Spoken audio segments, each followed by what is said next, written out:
bermutu dan berkarakter kuat, berdaya saing dalam bekerja, tampil mandiri penuh cita. Shalom, Assalamualaikum warahmatullahi wabarakatuh. Salam sejahtera, salam sehat bagi kita semua. Perkenalkan, nama saya Alce Salele MPD, peserta diklat calon kepala sekolah di tahun 2020. Telah melaksanakan unjuk kerja pelaksanaan di SMK Negeri 3 Manado.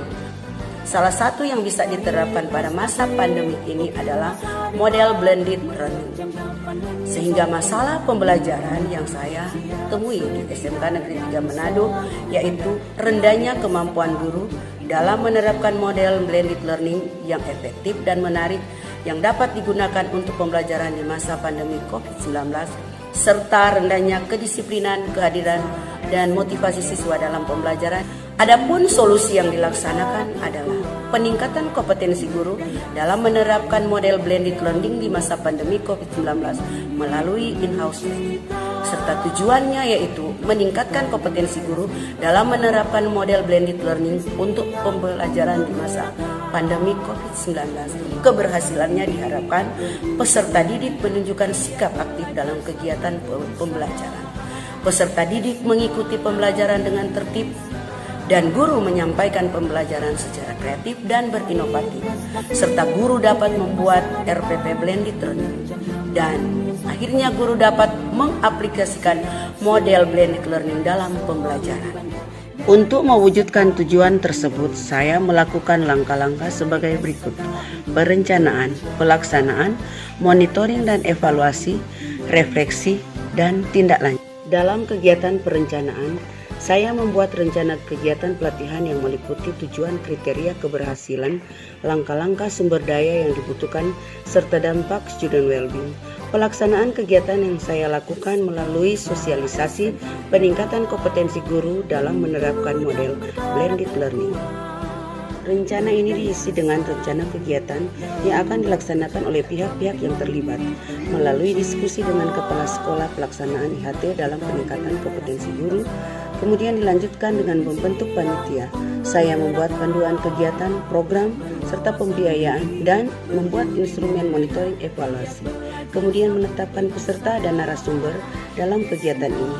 Kemudian saya membuat jadwal dan undangan bagi peserta dan narasumber. Kemudian dilanjutkan dengan pelaksanaan IHT. Di hari pertama, narasumber menyampaikan materi umum tentang kebijakan Kemendikbud di masa pandemi COVID-19, pembelajaran di abad 21 dan supervisi akademik disampaikan oleh Bapak Hussein Otaya SPD MPD sebagai pengawas binaan sekolah. Kemudian hari kedua, narasumber menyampaikan materi model blended learning dalam pembelajaran yang disampaikan oleh Ibu Dr. Anda Poni Tambungun MPD sebagai pengawas provinsi. Dilanjutkan hari ketiga, semua peserta IHT didampingi oleh pemateri dan calon kepala sekolah dalam menyelesaikan latihan menerapkan model pembelajaran blended learning yang dituangkan dalam persiapan pembelajaran melalui RPP blended learning dan mempresentasikannya. Monitoring dilaksanakan di akhir kegiatan untuk mengukur tingkat keberhasilan dari kegiatan IHT melalui pengisian instrumen yang dilakukan oleh peserta maupun pihak-pihak yang terkait dalam rangka mengukur tingkat keterlaksanaan kegiatan dan ketercapaian tujuan kegiatan serta ketercapaian kompetensi calon kepala sekolah. Pada kegiatan refleksi, berdasarkan hasil rekapan MONEF yang sudah dilaksanakan oleh peserta maupun kepala sekolah, pengawas binaan terhadap perencanaan calon kepala sekolah tentang IHT, hasilnya memperoleh predikat sangat baik. Namun masih terdapat beberapa guru yang memperoleh hasil dengan kategori cukup, sehingga perlu diadakan kegiatan pendampingan dalam kegiatan siklus 1 dan supervisi guru junior pada siklus 2, di mana dimulai persiapan, kemudian pelaksanaan pendampingan, dan ketiga adalah MONEF mengisi instrumen berkaitan dengan pembuatan RPP blended learning. Kemudian dilanjutkan dengan refleksi yang menghasilkan hasil dari cukup menjadi baik, dan dilanjutkan dengan supervisi guru junior dengan hasil yang diperoleh sangat baik. Tindak lanjut kegiatan dari hasil wawancara pada siklus 2. Terlihat ada kepuasan walaupun belum sempurna. Bahkan setelah kegiatan ini, guru junior lebih antusias agar program supervisi ini berkesinambungan terus dengan harapan agar proses pembelajaran di kelas akan semakin lebih baik. Dan supervisi akademik dirasakan guru junior manfaat yang dia peroleh antara lain kesiapan penyusunan FPP Blended Learning dan pelaksanaan proses pembelajaran sehingga dapat meningkatkan kompetensi dirinya dan memotivasi pelajar siswa di masa pandemi COVID-19.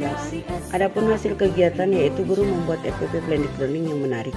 Kedua, dalam menerapkan blended learning dapat meningkatkan kualitas belajar dengan baik. Model blended learning membuat suasana belajar lebih menarik. Adapun dampak dari penggunaan model blended learning di masa pandemi COVID-19 yaitu model blended learning menjadikan siswa semangat mengikuti pembelajaran baik secara daring maupun luring. Model blended learning memudahkan siswa dalam belajar. Model blended learning memotivasi siswa dalam mengerjakan tugas baik secara teori maupun praktik. Nama saya Iqbal Farid, siswa SMK Negeri 3 Manado. Pembelajaran yang diberikan guru di masa pandemi COVID-19 antara daring dan luring, saya merasakan semakin berkreatif, berinovatif, sehingga saya merasa bahagia dan nyaman selama belajar di sekolah maupun di rumah. Terima kasih. Melalui peningkatan kompetensi guru dalam metode blended learning, ini merupakan solusi pembelajaran di masa pandemi COVID-19. Jadi salah satu manfaat atau keuntungan metode pembelajaran ini adalah teratur dan memperhatikan murid secara keseluruhan. Terima kasih. Saat ini saya berada di SMK Negeri 1 Manado sebagai magang 2 dalam pelaksanaan peningkatan kompetensi bagi calon kepala sekolah. SMK bisa, SMK hebat. Biasanya kepala sekolah itu hadir kalau supervisi kelas, tapi ada jadwal Dalam bekerja, tampil mandiri penuh cita. Kita generasi bangsa Demikianlah video ini saya buat. Terima kasih. merata.